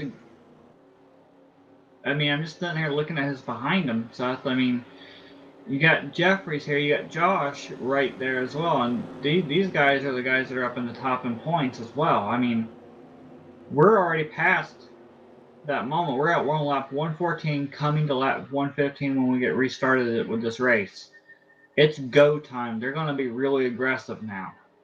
If we thought they were aggressive earlier, it's going to be a lot more at this point, based on getting those points for winning a race to put yourself in a better position overall in the championship. We got people like Grant, who pretty much doesn't have a chance to get it, but he wants to get that win, like Jeremy. It's interesting if you look at what the playoffs would look like at this point in time. Sean Prime, a 2-time winner, so he's got 10 bonus points. Zach Fremont, if he makes it, 2-time winner, he would have 10 bonus points. Robert Balcom has 2 wins. He has 10 bonus points. And then you'd have 5 bonus points for Dante Ricky, 5 bonus points for Jeff Supka, and 5 bonus points for Josh Metallic. So, I mean, it's going to be really close here, and these drivers want those extra 5 bonus points as we're back underway, closing in on 20 laps to go. Yeah, and Jim Glau got right up on the back end of Dante and then had to back off real quick. It doesn't look like he about jumped it almost to the back end of Dante's machine. Now he's going to lose a lot more ground to him, and now Dave Nelson's going to go on the high side. I mean, there's battles back here. They're all single file up in the front, Seth. Yeah, Robert Balcom, we know, watches our broadcasts, and as we're speculating, maybe he might have lost a shift there, lost a gear on restarts. He's probably yelling at us, no, I haven't, because he got a good restart there, tucked in line in the second position, and now trying to reel in Sean Prime as, little contact back there, I think that was Glenn Harris, and I think the other car was the 57 possibly, might have been the 87, but we still remain green. Good battle here going on for the 13th position between Chuck McClure. Chuck is going to pass Jack Basalt and get it just fine. I mean, Chuck's had a nice rebound, Seth, if you think about it. He was way at the back early on, involved in an incident, and he's come back to the field pretty nicely to where he is right now. I mean, he really needs these points. He's trying to put a little bit of more of a cushion going into the chase as well, let alone the Charger series that the Charger series that he's part of right now, leading with Dante. It looks like Dante's going to get that though for this round. Yeah, I think he definitely is. Going back to Chuck McClure as well there, I think that maybe it looked like they got the damage fixed pretty nicely on the right side, but there may be something underlying that we didn't see. We saw him get that right side damage after a spin off of turn 2, and unlike guys like Sean Prime and Jeremy Jeffries, who we have got into incidents, and we know that Sean Prime has had damage, just looks like that 17 hasn't quite been able to find the same amount of speed as some of these other drivers. As Jeff Supka way up on the second groove, going to go to third. I was going to mention Supka's going up to the high side. I don't know if he's found anything there or not, or if Jeffries is just maintaining like, hey, I'm going to be at the bottom, because we know for a fact if you've got damage at all at any point, you really want to stay on the bottom. You know, I just don't know why Supka is running that higher line. I mean, we haven't really seen him utilize that like a lot of the other people, like Sean has earlier on and Jeremy did early. But it seems like Supka's choosing like, hey, I want to stay up here now.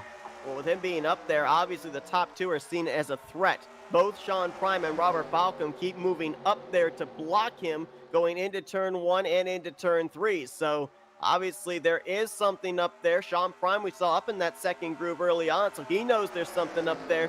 And these drivers trying to do everything they can to keep the driver that's led the most laps here tonight in their rearview mirror. Just going to keep updating on that 51 of Bob LaChance. Has to finish 13th or better to advance into the playoffs. Right now, he is one position to the good, running in the 12th spot, about 5 car lengths ahead of the 17 of Chuck McClure.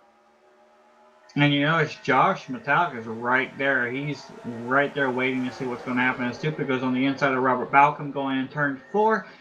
I mean, Seth, this is a battle side by side that we have seen most of this race up at the front, and it's just amazing that these guys have been just battling. We have battling all over the place. So we had a point where they were single file, but now with these restarts, I mean, like we said earlier, they're going to pick up the aggressiveness. It's time to go, especially with where we are right now. Yeah, push is coming to shove. We also know that there is the possibility this race could end under caution. So if that possibility comes out, these drivers could technically be racing to somewhere around lap 134, 135, somewhere in that range, where the race would then end under pacing, as it's a tight side-by-side battle there for that third position between Jeremy Jeffries and Robert Balcom. I have to wonder, being the truck on the inside line, if Jeremy Jeffries has any fears, any hesitations going into turn 1, because he was on the inside line of Supka for the race lead when we saw him have his spin.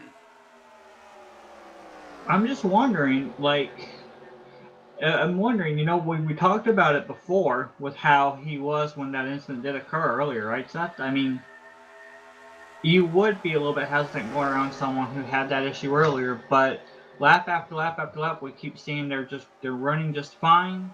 So I don't think there'll be any hesitation at this point to go down there.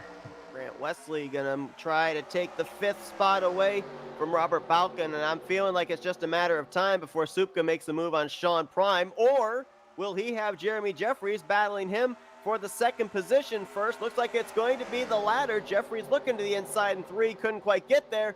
Wow, we got a big run through the center of the corner, though. And at this point, they're going to make a move right here. Look at them go all the way down. They're fanning out all on the front stretch. Metallic took a look there, 3 wide, lost the momentum, though. That allows Wesley to his outside for 4th. Jeffries to the inside of Supka for the second position. Wesley now moves down to the inside, along with Metallic. And Metallic is looking for those points as well. I mean, Metallic's right there in the top 5. He wants to gain a little bit more. Sean has checked out, and it just seems like last lap when they made that move, Seth, it looked like Supka kind of got a little bit loose going into that corner. He wiggled up the whole track, and wow. He hits the wall. Yeah, he got the wall good. Richard Martin had to make a dart to the left to avoid him. Fortunately, Jim Glau gave him the room. We're still green as that 11 drops all the way outside of the top 10. Meanwhile, back up at the front. Sean Prime has the commanding lead at this moment, but Jeremy's pushing it. I'm watching him. He's really running it hard in these corners to try to catch up to that 15 machine. Jeremy Jeffries. Oh, he hit the wall coming off, Whoa! too. Yeah, barely clipped the wall there. And when we talked with Jeremy earlier pre-race, he said, I already know the drivers that are locked in. And if I know they're locked in, I'm going to race them hard for this race win. Well, Sean Prime is one of those drivers that is officially locked in. So no doubt, if Jeffries can get up there, he will race the 15 hard for this race win. There's Grant Wesley, another driver who, even if he wins, would not be battling in the playoffs. So he's just out here for the W. Seth, we're under 10 to go. 10 to go, which means any caution that comes out would be raced back. They're also starting to catch up to that 45 of Bobby Farrell again as we're side by side for second. So this could be a very difficult situation depending on where they catch him. Single file, many spots back here. There's big gaps going around. I'm watching that machine of the 72 of Jim Glaudt, though. I mean, he's got to be loving what he's seeing around him right now, knowing that it's giving him a chance to move on to the next round. Same for Dave Melson in the 13. Those two drivers, Glaudt and Melson, in a must-win situation to make it into the playoffs. And oh, they got to figure out a way around this 45. Josh Metallic is stuck in the middle. Is he going to be able to tuck in front of Balcom? Yes, he is. They'll get single file to get around the wounded powder blue 45 Ford F-Series of Bobby Farrell. And the battle, Jess, is on for the lead. Wesley is there. I apologize. I was watching back here around the machine of Chuck McClure, and oh wow, Grant! Did Grant just bump the 15 Yes. saying I'm here? I'm pretty sure there was contact right there between the 15 and the 88. It's go time. It was 6 to go at the line. It will be 5 this time around. Is there a such thing as a bump and run here where he might bump the 15 and cause him to go up the track and go right underneath him? You think that's what he's looking for? Just based on the contact we've seen over in turn 1 so far this race, I think that it's more of going to be a dump and run than anything. I'm not really sure you can handle a bump going into the corner here at Rockingham, especially with how light we've seen these trucks on the entry to the corners. Well, that aggressive bumping is going on back here. McClure is getting really aggressive with the 43 and 45. 3 wide. 17 is going to clear the 45, and now he's moving around the 43 machine. 43 is really giving him a run for the money, but 17 now moves up into the 11th position. And Chuck is on his way to come back to actually have a decent run, but it's not going to be able to be enough, obviously, because we're at 136 going to 138. Only a few laps remaining, Seth. Going to be 3 laps to go, and they hit the line this next time by. Metallic took a peek on Wesley, nothing doing there. Dave Melson to the inside of Dante Ricky. That's a battle for 6th. Yeah, there's a battle here between Dave Melson and Dante Ricky back here for the 7th position. And Melson is a driver that has to win to advance into the playoffs. How about Bob LaChance? He's now up in the 9th spot. Very few trucks in his rearview mirror, only 1 truck out his windshield. A very safe spot for the 51 to try and make it into the playoffs. 2 to go. Wesley got a great draft there down the front straightaway. He almost got into Sean Prime into turn 1 again. And that's going to check up Josh Metallic and Jeremy Jeffries and Robert Balcom. Dave Nelson's going to close in with this run. Seth, I don't know what's going to happen here with this last lap coming up right now. I mean, we got a lap machine up here as we're going to hit 1 to go right now. White flag is out for the 15 machine. Does Grant Wesley have enough to mount another comeback on that 15? It's going to have to be on the back straightaway because I think he got the apron off of 4, which killed his front stretch momentum. Half a car length down the back straightaway here as Nisus is in the wall back there, keeps it straight. Gap's about 2 car lengths between Prime and Wesley, who's trying to set him up for the final corner, but he's not going to get there. Sean Prime will be a 3-time winner heading into the playoffs. A wounded truck wins at the Rock.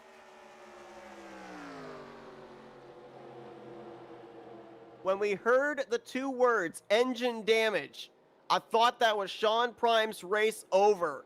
But again, like I said, that had to be all driver, not the truck, that willed this machine to victory lane. And with this win, now Sean Prime will stand alone as the #1 seed when the playoffs begin next week at Chicagoland. And speaking of good runs, Seth, you have to look at Dante Ricky, 7th. Jim Glaudt, 8th. and Dave Melson rebounds to a 6th place finish. And we now know the 6 drivers that will battle for the playoffs. Dante Ricky, the regular season champion, Jeff Supka, Josh Metallic, Sean Prime, Robert Balcom, and Bob LaChance is going to be the 6th and final driver that will be in the championship hunt. Had to finish 13th. He'll finish in 9th. Great comeback for that 51 South, especially with everything that's happened so far in this race. I'm speechless. I have never, in my mind that I can recall, been part of a race where, I hit the wall really hard and I've got engine damage. I don't have the speed. Goes way to the back, fights his way to the front, and you think, okay, well, he's obviously overdriving the car.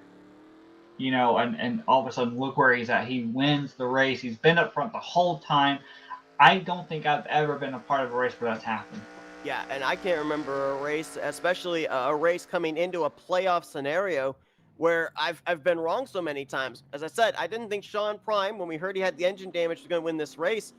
Seeing the speed out of Zach Freemount, I thought that more than likely the 6 drivers that came into this race, 1st through 6th, were going to be your playoff contenders. But with Freemount finishing out of the race and LaChance being able to finish up inside of the top 10, he sneaks out a playoff position. So, man, we talked about how difficult, how technical, how unforgiving Rockingham is, and it certainly played its part here tonight into determining who's going to be battling for the championship in these final 5 races and who is not, as we take a look here at the full finishing results from this race. Sean Prime grabs the win, and I mean, he deserved that based on him staying out there with that damage and pushing. He earned that one. Grant Wesley comes home 2nd. Jeremy Jeffries with a great rebound. We saw him hit the wall, fall way to the back, and managed to come back up and get a top 5. So great job for Jeremy Jeffries. We'll be interviewing these 3 guys shortly. Josh Metallic didn't get up there to win this race or battle for the end of this, but hey, he was right there. He made sure he did everything he needed to advance, along with Robert Balcom finishing 5th, which is really uncommon that we see Robert that far back with one of our with one of our broadcast stuff, but still a good run for the 018 of Robert Balcom.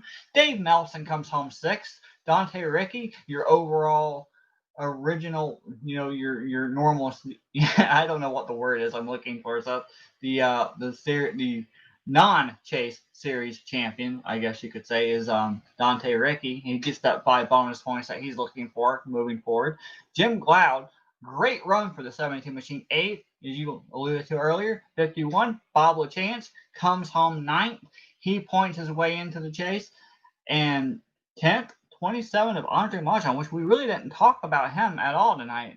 And he comes home with a top 10. So great run for that guy. And 17, Chuck McClure, he came in with a little bit of issues a little earlier on. Comes home 11th. Great comeback for him.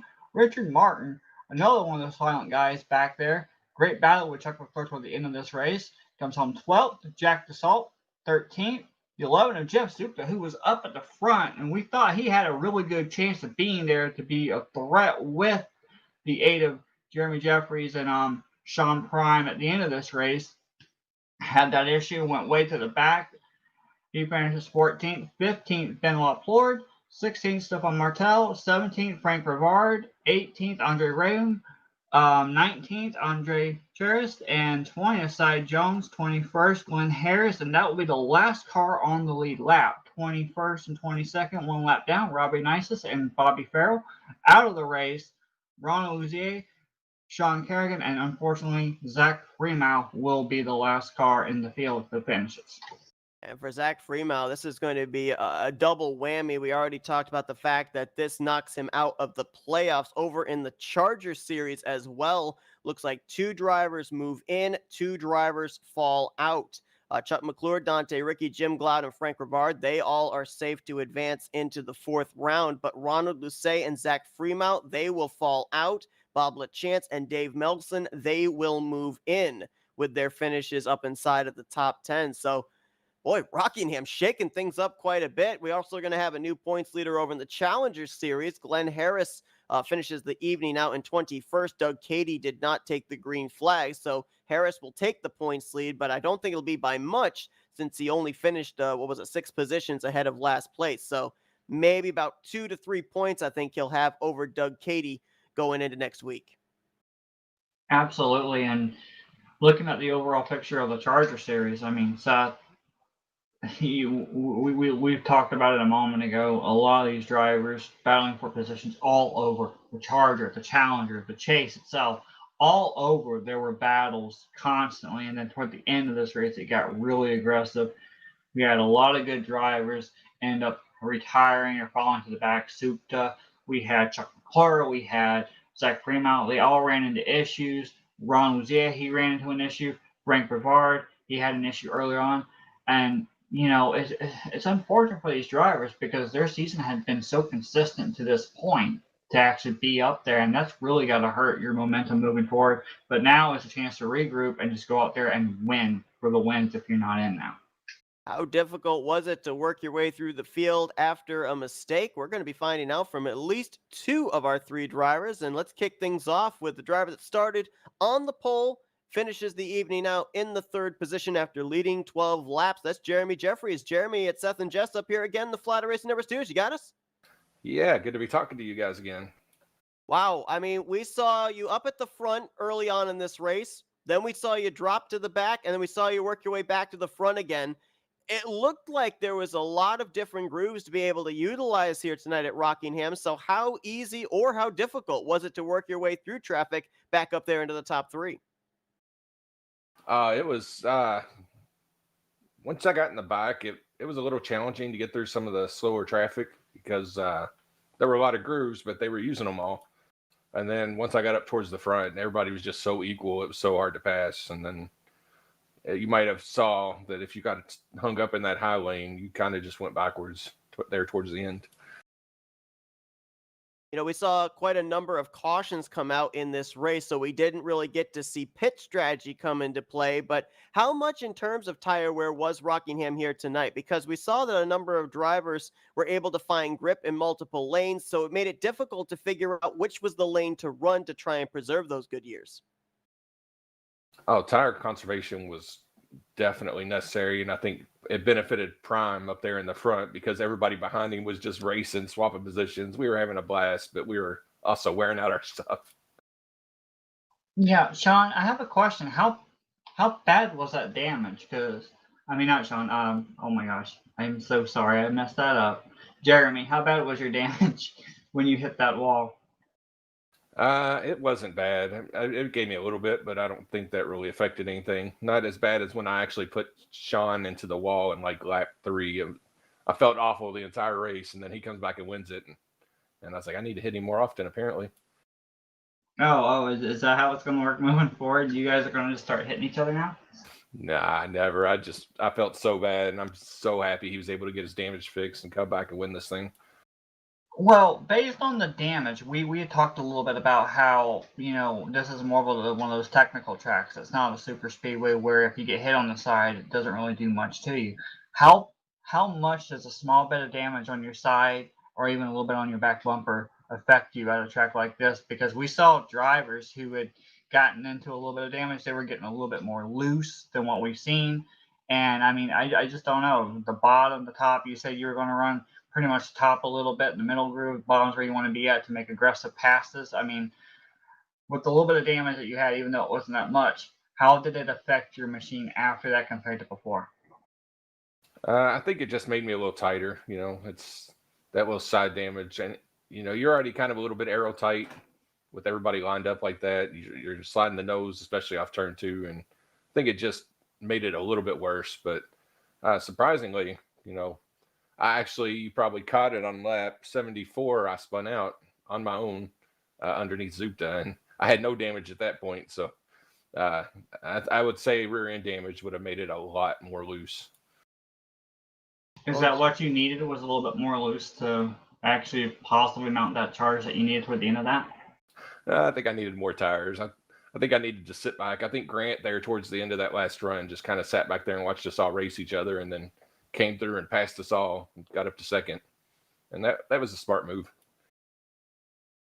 Well, Jeremy, a great run for you here tonight. Getting the pole position, being up front early on, and then mounting that great comeback there through the field to get back up into the conversation for this race win, bring it home in the third position. So, congratulations on a great performance here tonight.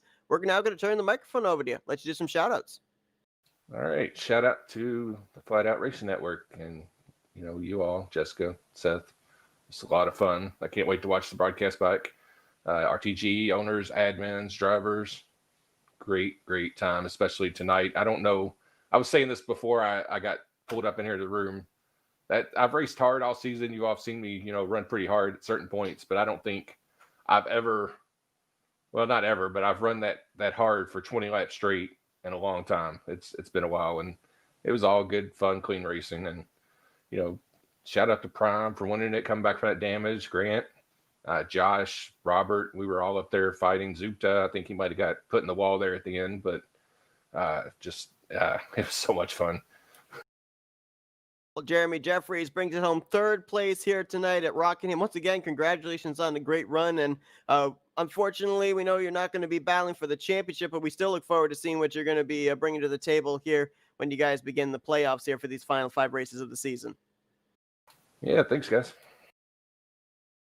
Let's see if we can get our second place finisher here. Another driver that came in with nothing to lose, but try to get the checkered flag. That's Grant Wesley. Great. Justin Seth up here in the Flatout Racing Network studios. You got us? Yeah, I got you guys. Well, I mean, we saw a couple of things happen there on that final run to the checkers. We saw you have to check up quite a bit in turn 1, and then we saw you get the apron there in turn 4. If those couple of things hadn't happened, did you have this 0-15 to be able to get this race win? I definitely had more speed than Sean there. It's kind of, as a driver, it's aggravating because I definitely had the faster truck. I had a few runs, but it wasn't, I could have stuck my nose in there, but it wasn't going to be real clean. And I wanted to make a good clean pass and make it a good race. So, I was trying to develop that run coming off the corner instead of just sticking it to the outside, which hindsight being what it is, that's probably what I should have done, is just tried the outside lane. But yeah, I just didn't feel like my truck was as good up there. We talked about the fact that Rockingham is an awful lot like Darlington, the fact you have to approach 1 and 2 a lot different than you do 3 and 4. What was the particular area of this racetrack where it was more of the area to try and make the pass? Was it going into the corner or was it coming off of the corner? I really felt like it's coming off the corner. 1 and 2 it's a tighter corner. It's a little bit slower, or it's got less banking. I'm not really sure which, but you really got to slow down for that corner. And that 3 and 4 is more wide open. So I feel like the place of pass is coming off turn 2. Grant, with everyone running the way they were, like you had Sean up near the front, you had Robert, you had Josh, you had these guys who were already locked in. We had heard Jeremy speak on how he was going to run these guys. With these guys that you were running against, they were already locked in. Were you actually trying to be aggressive and just go out and run them like you normally would, or were you being a little bit more hesitant, a little bit more cautious, even though these guys were locked in? Honestly, I mean, I really didn't look at the points before this race. I always approach every race the same way. I want to go out there and win. But at the same time, I do realize that there is a chase going on and there is a points battle. So I didn't want to ruin anybody's race intentionally, that's for sure. How bad was, I mean, did you even hit the wall at all? Because I don't recall us even commenting that the 88 hit the wall. Do you, Seth? Not no, that I can remember. No. There was one point coming off pit road tonight was really hairy. There was a couple times where me, Robert, and Sean, we were 3 wide coming off pit road, and I think there's even one time that we even got 4 wide where the leader was pulling out with us. So yeah, there's a little bit of contact there, but other than that, there was no damage. Well, with you not having the damage that a couple of other people did, I mean, you are aware, I'm pretty sure, that Sean had engine damage a little bit. He wasn't up to speed 100%, and he was able to sit there and fly through the field. With him being able to pull that off, Did it make you try to rethink how you approach the corners, about how you need to back off and how to change up the way you were driving in and off? Not really. I mean, with this track being such a tire eater, that kind of played into Sean's cards a little bit. But Sean, he's one of the best here at RTG, and especially in these trucks with this mod. Um, he always does a great job, and I really expect nothing less out of him. He just really took a bad situation and made it good there. Well, Grant, I mean, we mentioned coming into this race that basically you had nothing to lose except to try and get that checkered flag. And man, you gave it a heck of a shot there with 2 laps to go. It would have been interesting to see if you had been able to be on the back bumper of Prime there going into 3, if you'd been able to make that move for the win. But a great run for you nonetheless. You ran up in the top 10 all night and then the top 5 for the second half. You bring it home second place. We're now going to let you do some shout outs. Thanks, Seth. Yeah, after running, I felt like I was a top 5 truck all night, and to get second, I'm more than happy with that. So, congratulations to Sean Prime. He drove an awesome race, very deserving of the win. I'd like to thank the owners here, David Cannon, Terry Ballman, and Sean Prime. I'd like to thank all the admins here on Monday that put this on, Sean and Jeremy, and everyone that helps out there. I'd like to thank my teammates at XFM, my girlfriend Brittany, and you guys for putting on the broadcast.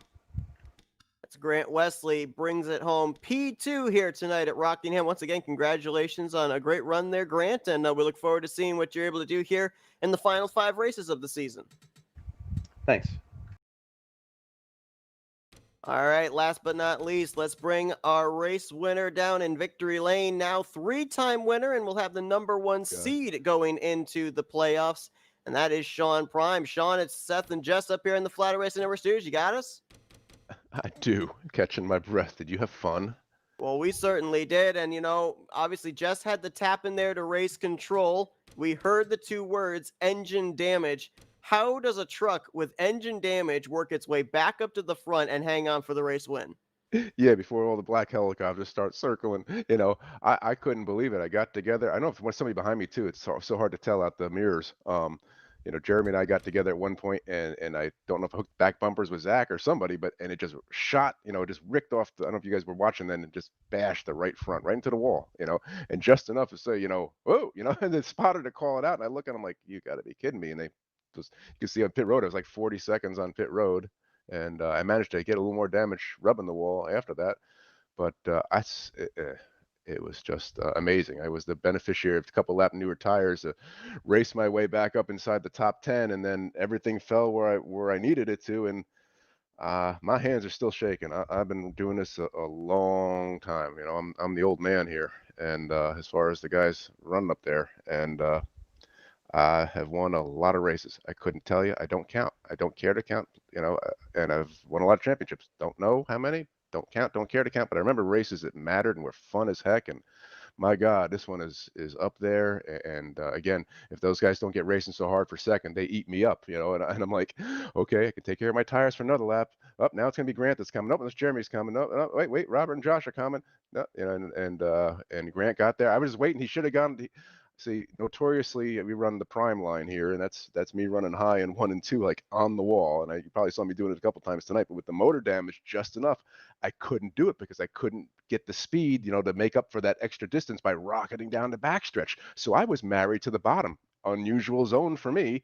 And Grant's there, and I'm like, he's rolling up on me so well in the center of the turns, and like, I don't want to tell him, if you go to the outside in turn 1, you're probably just going to go right around, and but I'm telling you, I was so happy to hang on, and I'm talking too long, and give me another question before I got a lot of people I got to thank. Well, Sean, I mean, we saw that contact you made with the outside wall was all the way back early stages of this race, lap 19. So there was over 100 laps that you had to be out there with that damage. And we saw the damage was not completely repaired. We still saw the rear end damage there coming to the checkered flag. Did that affect the way that the truck handled, not only speed-wise, but how you had to approach the corners, coming off the corners? Was it looser or tighter than what you had previously when that truck was at 100%? You don't have enough time for the proper answer to that. Yes, and yes, but just first of all, these guys here, the way they race, and I hope it was on full display tonight, because you can race anywhere on the track here. it's just, and it changes lap to lap because every single lap, more tire wear, different lifting points, different place to pick up. For these guys to put on the show they did tonight, they are incredible. It's just amazing racing. And yes, the little bit of damage forced me to race smarter. Honestly, I tend to be a little more not aggressive. I just like to race, so I try not. I don't super save my tires, and it forced me to pay so attention to my line because I couldn't make a mistake once. If I missed my mark one time, it was over. Got on the gas too soon one time, it was over. So my hands were shaking so much it forced me to be hypersensitive to use everything I had at pretty much every single lap. And again, it was just a great beneficiary of track position near the end and just some hard racing. I just hope it was fun to watch. Well, Sean, I had told Seth earlier on when you had the damage, you said that you had a little bit of engine issues, and you told me later on in the race that when you were up near the front after a while, you had said that you don't have you don't have like the top speed, you're a little bit off pace, but you're still going to run the heck out of it.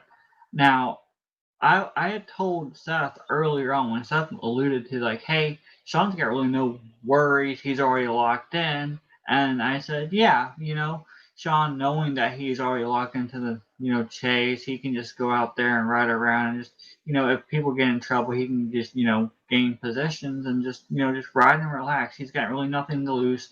Maybe the starting position in the chase might affect, but you were happy, you're already locked in. But like, was it at any point in your mind, hey, I'm locked in, I'm just gonna stay here and ride and relax? Or was it right away, I don't care if I'm locked in, I'm going full throttle to get up there? It's a great question. I have to tell you that.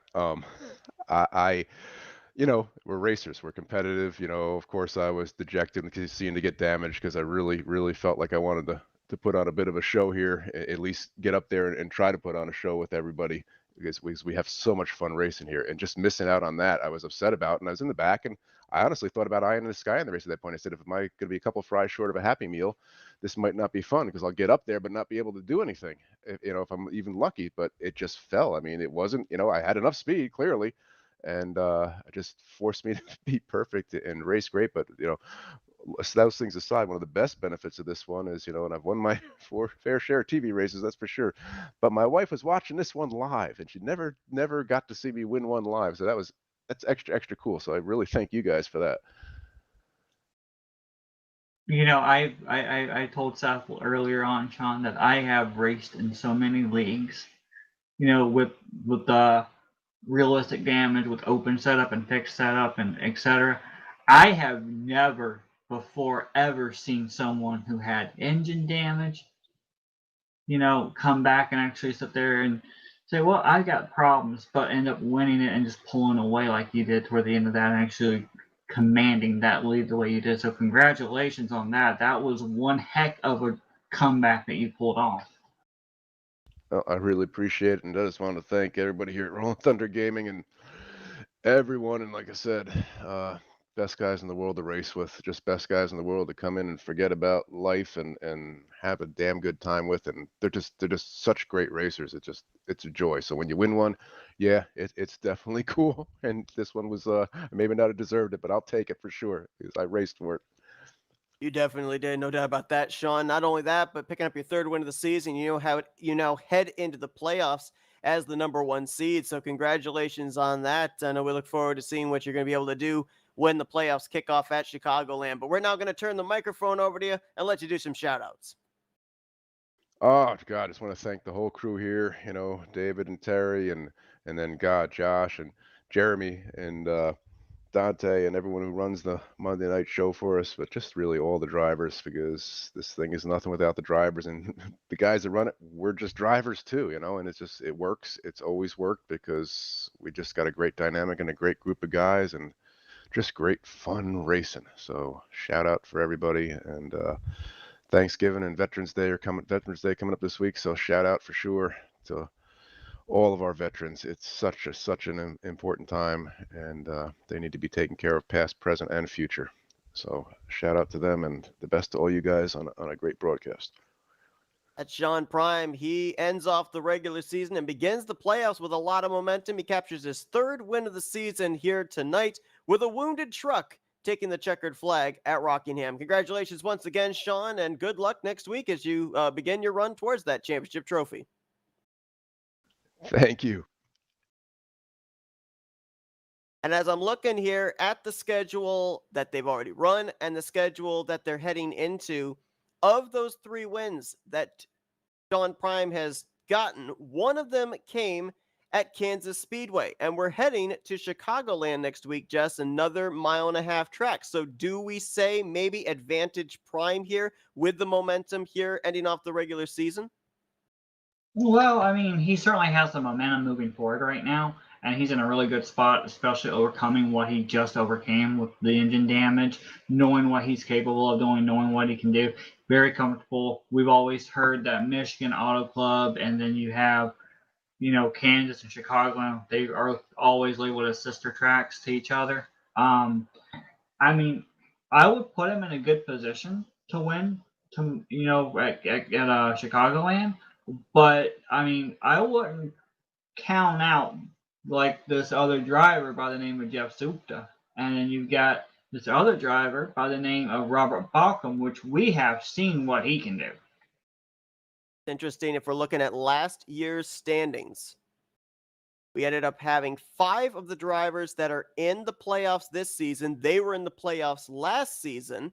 The only one that was in the playoffs last season that's not this season was Grant Wesley, who finished second tonight. And the driver that was not in last season, Bob LaChance, finished 7th last year. So no doubt about it, all 6 of these drivers, you could make a pretty clear case for them to be able to win this championship. And this is not like your usual elimination playoffs either. This is going to be whoever accumulates the most points in these final 5 races is going to win the championship. So, with the fact that we had, 26 drivers take the green flag here tonight, Yeah. there's little room for error. Yeah, 26 drivers tonight. I don't know how many we're going to have next week, but I mean, we saw like a lot of drivers out there. They had points where they were okay. Well, we're just going to ride at the back. We're going to ride up at the front, be aggressive and attack, try to get the lead, stay up in the top 5. And then we saw these drivers that were up near the front. They ran into issues, Seth. We saw drivers that were trying to be, very calm in how they approach things. Like we saw Chuck McClure. When Chuck ended up having that issue, fell way to the back, came way back up, almost getting himself a top 10, but still had the issues of losing points. Now, moving forward, the chase is reset. Everyone's pretty much at ground zero except for the people who have won races, and we got Dante Ricky, who is the overall the non-chase, the original season points winner off of that, and he's going to get the 5 bonus for winning that and being the at the top at the end of this thing. But I mean, with a lot of these drivers being repositioned, Seth, Sean, Dante at the top right now, I'm wondering how aggressive it's going to make these other drivers to go out there and not just win the race, but make sure they can beat those 2 mainly to get those points. They're going to want Sean and Dante to have issues moving forward because we've seen how consistent Dante's been. And Sean, we just saw what Sean's capable of doing this race too. Moving forward, they really got to start thinking, okay, well, it may work, but it may not. We need to change up our strategy to make sure we get an advantage. So do they pit early? Do they pit later? Do they take 2 tires or do they take 4 tires just to gain a position? Risk versus reward. That's what lies ahead for these drivers going into the chase. And I think you hit the nail right on the head as well. Sean Prime, Josh Metallic, Jeff Supka, Robert Balcom, they've all got wins, yes. But this type of a format, accumulating the most points in these final 5 races, is all going to come down about consistency. And Dante Ricky was able to prove in the first 10 races that he is able to be consistent. So it's going to definitely, I think, to your point, change up the strategy of a number of these drivers who head in kind of the I got to go out there and win mentality. Now they're going to have to maybe switch gears, maybe not be quite as aggressive as they normally have been to make sure they have those consistent runs to be able to get the championship. But those 6 drivers have been determined. It will be Dante Ricky, Sean Prime, Josh Metallic, Jeff Supka, Robert Balcom, and Bob LaChance that will be battling for the championship, and it kicks off next week at Chicagoland. But as we said, Rockingham plays a huge part into the outcome of tonight's race. The overall point standings, the Charger point standings, the Challenger point standings, it had a hand in everything here. 138 laps in the book. Sean Prime with the win. Just appreciate you joining me here for this one tonight. Absolutely, always enjoying to take the time to watch how a lot of other drivers race. I mean, believe it or not, it helps me learn something moving forward to like when I'm going to be on the track doing intermediate or short track racing. It actually works out as an advantage for me to learn things that even I probably wouldn't have done. Like if we saw these people attack the bottom, I would have probably been middle to high side this whole race. I would have probably been more toward the back, trying to relax and save my tires. We saw these guys do that, but they were running up near the front, like constantly like picking off good lap time. So I mean, a lot to learn from just watching them and calling the shots and stuff. But hey, you got to remember, we're not done this week. We have to come back tomorrow night to talk about the Winston Cup 98 series that's run by Dante Ricky. And Dante has a really good lead over there, too. He definitely does. That's going to be a good one as those drivers will be taking to Atlanta Motor Speedway, the 2005 configuration. Also over on the iRacing side, the G-Force ARCA Series, they continue on their season at the Legacy Charlotte Motor Speedway. So that should be a good one as well. A lot of stuff coming up here as well during this week. Of course, we've also got Veterans Day that we're going to be celebrating this Wednesday. But the regular season is over. The playoffs begin for the RTG BareBones Racing Series, and we cannot wait to find out who's going to be crowned champion in about 5 weeks' time. But go ahead. I was just going to say, it seems like we're doing playoffs all over the place right now. So. Yeah, we get close to the end of the season. Everybody's got their playoffs going on. But thanks, everybody, for tuning in here tonight. We hope you guys enjoyed our coverage. For Jessica Shelton, I'm Seth Cole. Have a great rest of your Monday night as you've been watching another broadcast courtesy of the Flatout Racing Network.